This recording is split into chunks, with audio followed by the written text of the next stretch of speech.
और उसके बाद इस खुलासे से जो है पूरे जम्मू कश्मीर के अंदर सनसनी फैल गई और अब इस घोटाले को मदर ऑफ ऑल स्कैम्स कहा जा रहा है। अगर थोड़ा इसकी पृष्ठभूमि में जाएं तो मैं आपको बताना चाहता हूं 2013 में 696 posts department recruitment board fire and emergency services द्वारा नोटिफाई हुई 2013 में, जिसमें फायरमैन और फायरमैन ड्राइवर्स के पदों के प्रति नियुक्ति हुई थी और पूरी प्रक्रिया को संपन्न होने में 7 साल से ज्यादा लगे। लेकिन इन 7 सालों में इस भर्ती प्रक्रिया में 3 बार घोटाले हुए, 3 बार घोटाले हुए और सबसे बड़ा घोटाला 2020 की परीक्षा में आया, क्योंकि बहुत सारे जो एग्रीव्ड एस्पिरेंट्स थे वो हाई कोर्ट में गए और हाई कोर्ट ने डायरेक्शंस देते हुए एग्जाम्स को रिकंडक्ट कराने का फैसला लिया और जब 19 सितंबर 2020 में फायर एंड इमरजेंसी सर्विसेज के 696 पदों के लिए एग्जाम की घोषणा हुई, साथियों 19 सितंबर यानी एक दिन पहले पेपर लीक होता है कश्मीर के अंदर। पेपर बिकता है लाखों करोड़ों रुपए का और 20 तारीख को भी सुबह पेपर लीक होता है सोशल मीडिया पर, मोबाइल फोन्स पर। एग्जाम होता है और जिन बच्चों ने पेपर खरीदे हैं, जिनकी योग्यता सिर्फ 8वीं पास और 10वीं पास है, वो सिलेक्ट हो जाते हैं। मजे की बात देखिए, 3 अक्टूबर को इनकी सिलेक्ट लिस्ट निकलती है, उस दिन सैटरडे है और संडे को इनके अपॉइंटमेंट लेटर्स जारी होते हैं और 3 दिन के अंदर आनंद फानंद में इनको बोला जाता है आप ज्वाइन करो, जबकि ज्वाइनिंग के लिए भी समय दिया जाता है कम से कम 21 दिनों का और कहा जाता है जिनके पास डॉक्यूमेंट भी नहीं है वो भी जो है ज्वाइन कर सकते हैं। और इसका रिजल्ट परिणाम क्या निकला, खासकर डिस्ट्रिक्ट बडगाम और पुलवामा में कितने सारे फैमिलीज के 2-2, 3-3 सदस्य लगे, कुछ अनेक फैमिलियों में तो 3-3, 4-4, 5-5 सदस्य भी लगे। 8वीं 10वीं का बच्चा अंदर, पढ़ा लिखा बच्चा बाहर, बीए वाला बच्चा बाहर, एमए वाला बच्चा बाहर, एमफिल वाला बच्चा बाहर, डॉक्टर वाला बच्चा बाहर। इसलिए इसको बोलते हैं मदर ऑफ ऑल स्कैम्स। और उसके बाद जब हमने इसका खुलासा किया था तो जितने भी फायर एंड इमरजेंसी के एग्रीव्ड एस्पिरेंट्स हैं उन्होंने जम्मू और कश्मीर डिवीजन में लगातार प्रोटेस्ट शुरू कर दिए। अभी शनिवार को भी उनका प्रोटेस्ट होगा, इस शनिवार और एतवार को। लेकिन इस बहरी सरकार के अभी बालों नीचे कान के तले जो जू भी नहीं देख रही है और कुछ तथ्य सामने आए हैं वो मैं बताना चाहता हूं इस कड़ी को आगे रखते हुए।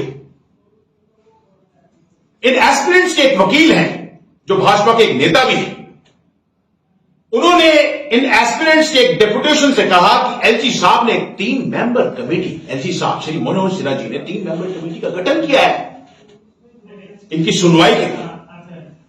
लेकिन बाद में पता चलता है सूत्रों के हवाले से इन्हीं एस्पिरेंट्स द्वारा कि ऐसा 3 मेंबर कमेटी का कोई अता पता ही नहीं है।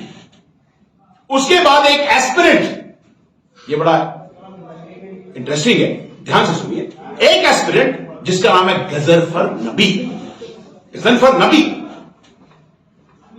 उसकी सिलेक्शन नहीं होती है लेकिन वो खुलासा करता है एफिडेविट में भी और जम्मू में पत्रकारों को इंटरव्यू भी दिए उसने कि पेपर लाखों करोड़ों रुपए के बिके 19 सितंबर को, एक दिन पहले उसने खुद 1 लाख रुपए में कमिटमेंट की एक ब्रोकर के साथ। उसके पास सबूत है, जिंदा जागते सबूत। लेकिन सरकार की दुकान जैसे बहरे हो चुकी है।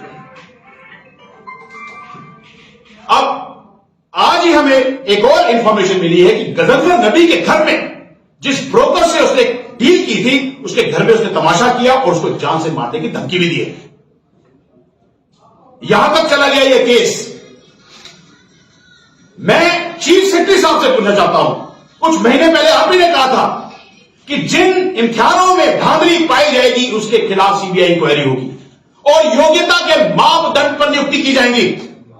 कहां है योग्यता का मापदंड? मैं पूछना चाहता हूं इनको।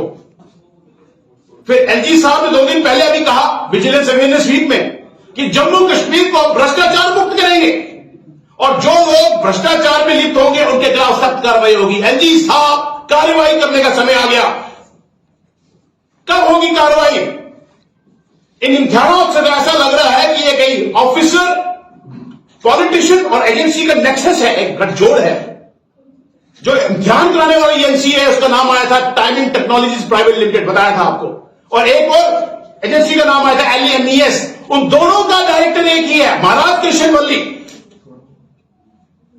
साफ साफ लग रहा है कि इसमें धांधली हुई है। सरकार अफसरों को, करप्ट अफसरों को, करप्ट पॉलिटिशियंस को और इस एजेंसी के डायरेक्टर को बचाने की कोशिश कर रही है। फिर एक और तथ्य सामने आया कि गजनफर नबी को कश्मीर के फायर एंड इमरजेंसी सर्विसेज के हेडक्वार्टर में बुलाया गया। 3 दिन तक उसे पूछताछ हुई।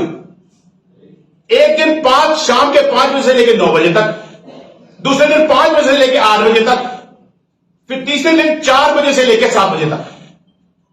3 दफा से पूछताछ हुई, उसे सबूत दिए उनको। जैसे 3 मेंबर की कमेटी का आता पता नहीं, वैसे इस हेडक्वार्टर में जो पूछताछ हुई इसका भी कुछ पता नहीं। उसके बाद इसी गजनफर नबी को फोन आता है होम डिपार्टमेंट से राजभवन श्रीनगर में मिलने के लिए, और ये जाता है और उनको सबूत भी देता है, और वो कहते हैं हमारा नाम मत बताना। राजभवन श्रीनगर में होम डिपार्टमेंट से ऑफिसर्स हैं, वो कहते हैं होम डिपार्टमेंट से हैं, हमें अपने सबूत दे दीजिए। सबूत उन्होंने दिए, जिंदा जागते सबूत, नकल होने के सबूत, पेपर बिकने के सबूत, धांधलियों के सबूत, इंपर्सनेशन के सबूत। कैसा निजाम चल रहा है? फायर एंड इमरजेंसी सर्विसेज एक जिंदा जागता घोटाला है। JJPSI, FAA और JEE के जो जहर रद्द हुए उससे भी बड़ा घोटाला है, लेकिन सरकार इसे संज्ञान नहीं ले रही। दाग में कुछ काला है। या तो सरकार बहरी है, अब आम आदमी पार्टी को जरूरत है कि इनको हियरिंग एड्स दिए जाएं जिसे सुनते हैं। ऐसा समय आ गया है, या ये सरकार भ्रष्ट नेताओं को, भ्रष्ट अधिकारियों को और भ्रष्ट एजेंसी वालों को पे पर्दा डाल रही है। हमारी डिमांड है, आम आदमी पार्टी कह रही है कि इसकी सीबीआई की जांच हो, इस पूरे घोटाले की सीबीआई की जांच हो, और ये जो एग्जामिनेशन हुए, जो आपके रिक्रूटमेंट, सिलेक्शन और अपॉइंटमेंट प्रोसेस, इसको वॉइड एब इनिशियो डिक्लेयर किया जाए, यानी कि शुरुआत से इसको रद्द कर दिया जाए और नए सिरे से, नए सिरे से जो है वो भर्ती प्रक्रिया शुरू होनी चाहिए, ताकि जम्मू कश्मीर के युवाओं को उनका हक और इंसाफ मिल सके। अंत में मैं कहना चाहूंगा जनता से, आम आदमी पार्टी एक विकल्प बनकर आई है। जिस तरह से दिल्ली और पंजाब में हमने अस्थायी कर्मचारियों को पक्का किया, नौकरियां निकाली वहां, अगर जम्मू कश्मीर में भी हमारी सरकार आती है तब उसी ही तरह पे जो है युवाओं को न्याय देंगे। आम आदमी पार्टी एक कट्टर ईमानदार पार्टी है, लोगों के प्रति निष्ठावान है। हमारी कथनी और करनी में फर्क नहीं होता। सीबीआई इंक्वायरी होनी चाहिए, अन्यथा आम आदमी पार्टी युवाओं से मिलकर एक बहुत बड़ी मुहिम चलाएगी।